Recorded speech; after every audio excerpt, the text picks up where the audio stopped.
Today is day 19 and we have 574 subscribers on Health WIP Zone.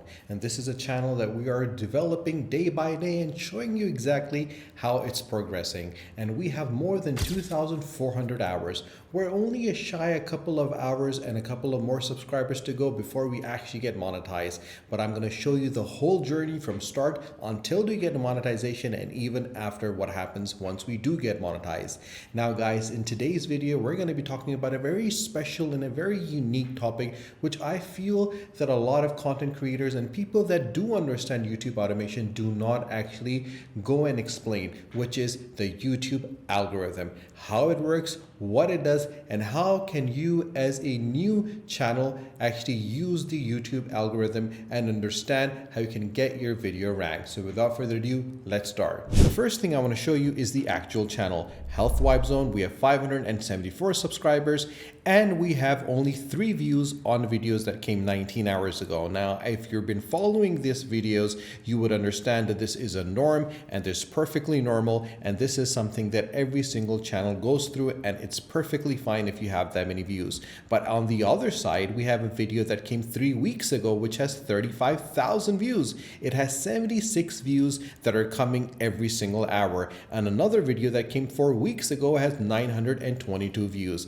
Now, as you can see guys, there is a huge difference between the 35,000 views video and the video that came 19 hours ago that has 3 views. But the journey of this video also started as similar as this one. So it had a couple of views, then afterward it started to increase, and this is where the YouTube algorithm comes in, and this is what we'll be discussing in today's video.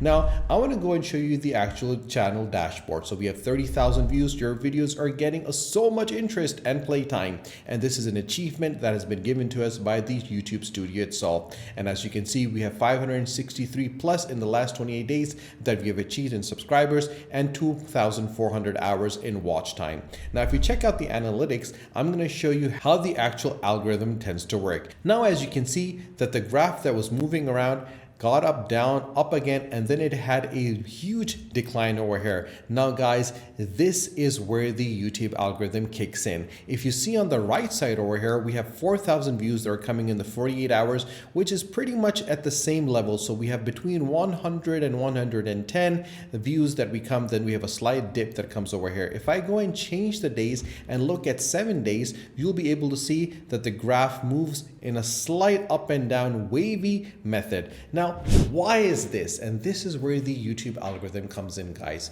Now, if you do not understand what an algorithm is, you need to first grasp the knowledge that goes around this particular term.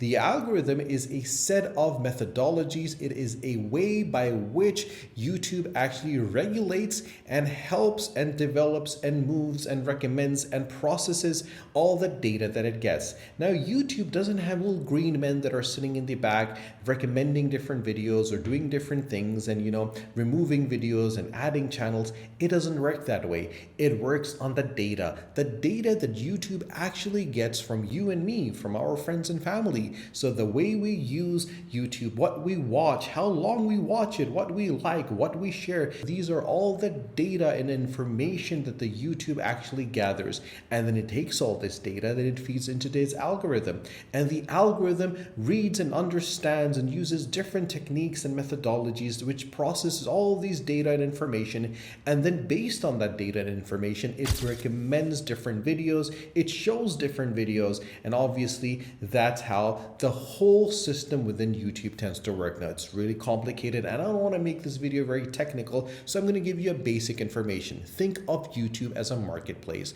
a place where you have sellers and you have buyers. The sellers are actually those individuals that create content, and the buyers is the audience that go and watch or buy those particular products. And YouTube is the platform or marketplace on which all these transactions are taking place. Now, YouTube wants to make sure that the buyer actually gets the product that they want. The quality of the product must be absolutely amazing because they've come to the marketplace, YouTube marketplace, where they're going to buy those particular product, and they want to make sure that the seller actually sells the product that is absolutely brilliant, and they want to have a quality control on that as well. well. At the same time, the marketplace is huge. There are so many shops that are selling the same product, and they want to make sure that the best product is given to every single person that wants to buy it. How do they do that? This is where the whole idea of the thumbnail and the descriptions and the titles and all those elements come in.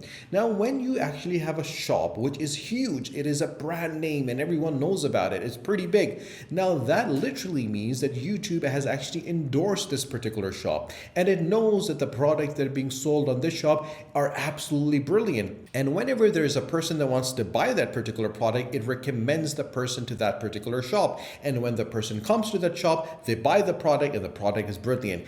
These are those channels that have millions of subscribers that have gotten there organically, not inorganically. And these are those channels that have absolutely brilliant content that you and me watch every single day and think about replicating ourselves, because the product that they give to the users, the product that gets consumed by the viewers, the product that is given to the actual subscribers is absolutely brilliant. On the flip side, you have channels that are relatively new, shops that have recently opened, and they're also making similar content, similar products, but they're not getting a lot of customers. They're not getting a lot of views. What do they do? The first thing that you need to understand that YouTube actually works on one particular principle, a principle that you need to understand as a content creator, not as a consumer, which is attention. If you can grab the attention of the viewer, if you can grab the attention of the consumer, if you can grab the attention of the customer, you've done one major aspect. You have achieved one major point. The second thing that you need to do is engage with that viewer, and that is where emotion comes in. Now, if you watched my previous videos, I spoke about how you can use AI to create a different kind of content, especially health or travel or anything like that. One of the major things that is missing when you use AI tools to develop content is the emotion that those videos tend to contain. If you look at big names such as Mr. Beast and XYZ, you'll see the content that they create has a lot of emotion. It connects with the viewers, with the individuals on an emotional level. You feel connected with the content. You feel connected with the person because you feel that there is an emotion that is involved in this content. At the same time, if the content is created by an AI, it removes that emotion from the videos. And that experience that you get as a buyer, that experience that you get as a viewer, you miss out on that. And that is the reason why I recommend to every single content creator out there that is starting their YouTube channel to make sure that they do not remove the emotional part from their content and they keep that emotion within their videos. Now, coming back, once you have that engagement, then you convert that viewer into a customer that is loyal and long-term, and they keep coming back to watch their content. Now, let's get back to Health WIP Zone and let me show you what has happened. Now, as you can see that we have this particular video, which is a 12 healthiest food with no carbs and no sugars. If I click on it, we'll be able to see the analytics for this particular video. Now, this is a graph for a video that is moving in a successful manner. If you look at the numbers, they are just increasing, then slightly it's now moving into this part over here. Now this area, if you can see it on the screen, this is where it's been stabilized. And the reason why this is happening is because the YouTube was recommending this video and now it has stopped recommending it the same way it was previously doing. We have 515 subscribers that we've gotten from this video alone, 2,200 hours and 35,800 views, and it's been recommended by YouTube itself. Now, why is that happen? This is where this algorithm game really gets interesting. Now, you have channels that are huge and you have 1 million subscribers on it. Now, it already has a core ownership or core viewership or core audience that exists. Now, when the video comes, YouTube is not going to show the 2 million viewers the video. It's going to show those individuals that regularly engage with that particular channel. And if they actually like the video, then it's going to start recommending that to the other common viewers that are connected to that videos. If they also enjoy it, then YouTube is going to recommend it to the general audience around on YouTube. Now, what happens with a new channel is that whenever a popularity video comes, YouTube actually tries to see what kind of audience would like that particular video. And this is where the mistake comes in, guys. The first thing that they do is check the title. The second thing that they do is check the description, because they want to show that video to individuals. They want to recommend that video to people that can actually watch that video.